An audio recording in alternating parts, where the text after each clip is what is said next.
Shalom saudaraku yang kekasih, puji Tuhan kembali kita boleh menikmati kebersamaan di pagi hari ini. Kita percaya melalui pujian penyembahan kita tetap mengalami koneksi yang indah bersama dengan Tuhan.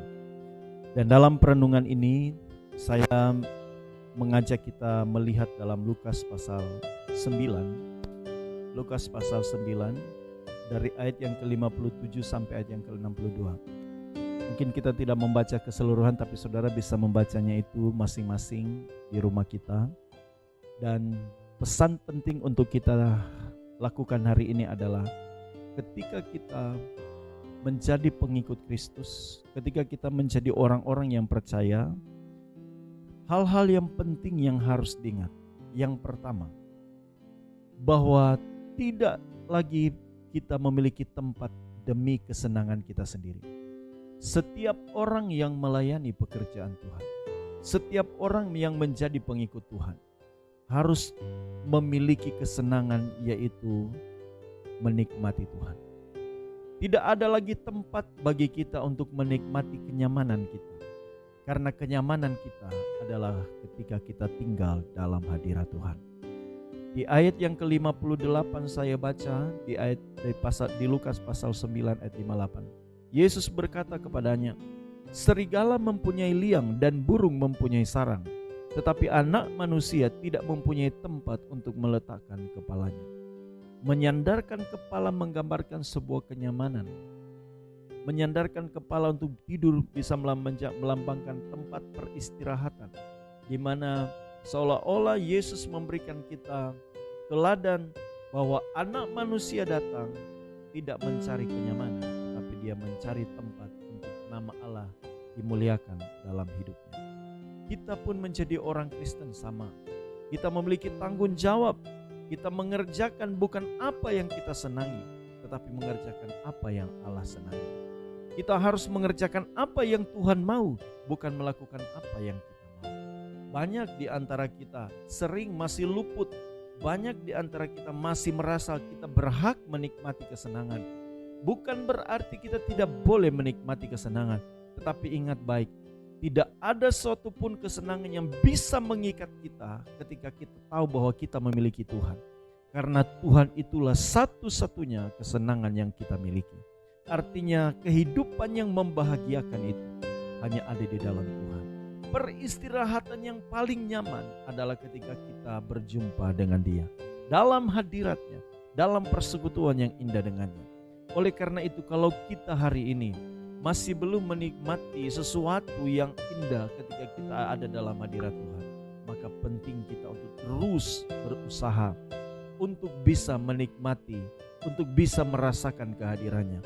Karena memang dalam kekristenan kita bukan soal kita bisa beragama, beraktivitas rohani, tetapi bagaimana kita bisa menikmati Dia dalam persekutuan.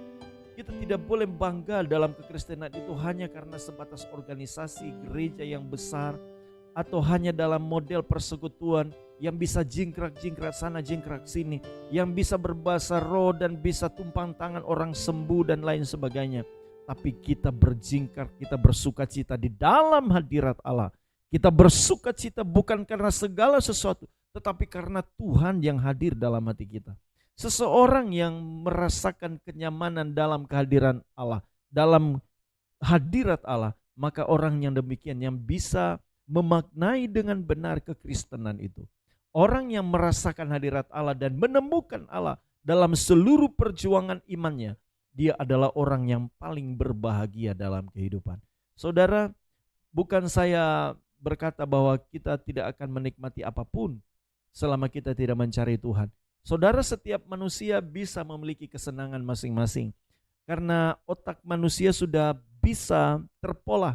Ada manusia yang bisa senang dengan keadaan-keadaan tertentu, bisa dengan uang yang banyak orang bisa senang, bisa keluar kota atau bisa berwisata di tempat-tempat yang jauh di luar negeri, orang bisa senang. Semua bisa dinikmati, tetapi kita di dalam Tuhan, kita tidaklah terikat dengan hal-hal yang demikian. Walaupun mungkin di antara kita bisa memiliki kesempatan atau punya peluang untuk bisa menikmati semuanya, tetapi kita tahu kesenangan kita, peristirahatan kita hanya satu, di mana Tuhan ada dalam hati kita. Kita menikmati saat teduh bersama dengan Tuhan. Kita berdoa menikmati hadiratnya. Di situ yang disebut dengan tempat peristirahatan kita. Yesus tidak memiliki tempat untuk meletakkan kepalanya, artinya tempat sandaran untuk dia bisa berteduh hanya di dalam Allah. Maka ini harus menjadi juga bagian kita. Semua orang yang mengasihi Allah, semua orang yang mengikut Kristus harus mempercayai bahwa kesenangannya, sukacitanya, ketenangannya hanya ada di dalam Allah. Ingat yang pertama, jangan lupa bahwa kesenangan kita hanya ada di dalam Allah. Selanjutnya di ayat yang ke-62. Tetapi Yesus berkata, setiap orang yang siap untuk membajak tetapi menoleh ke belakang tidak layak untuk kerajaan Allah. Saudara ingat baik, ketika kita mulai mengambil sikap untuk percaya kepada Allah, kita mengambil sikap untuk serius mencari Dia, maka kita tidak boleh lagi menengok ke belakang. Apa yang kita tengok ke belakang itu bicara tentang semua hal yang indah di luar Tuhan. Kita telah terpanggil untuk membajak. Kita telah terpanggil untuk maju ke depan. Kita menatap kekekalan. Kita menatap bagaimana Allah di depan kita. Kita memiliki kompas yang jelas. Kita memiliki arah tujuan yang jelas. Bahwa tujuan hidup kita bukan di bumi ini. Tujuan kita adalah langit baru dan bumi baru. Kita memiliki fokus jelas di depan. Kita tidak neko-neko.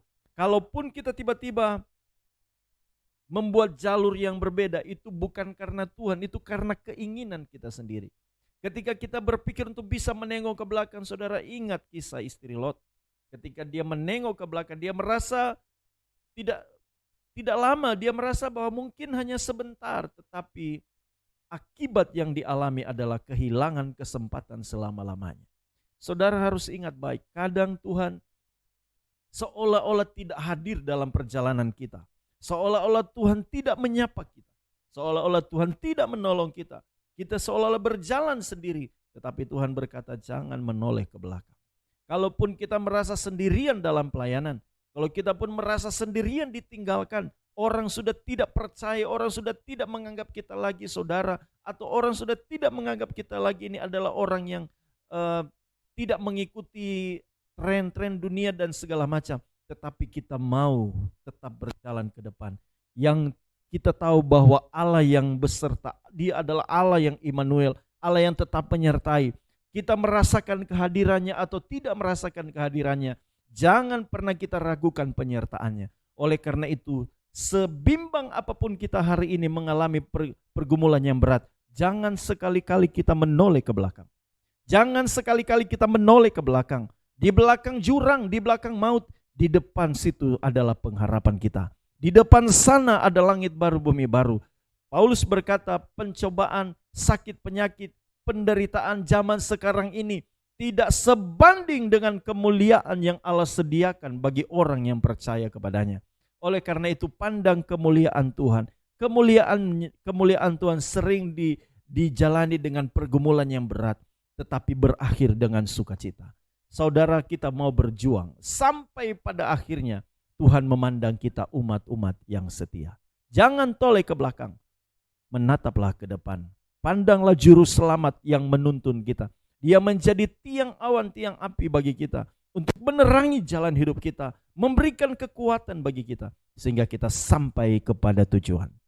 Tuhan pasti menyertai dan memberkati kita asalkan kita mau taat dan setia kepadanya. Amin.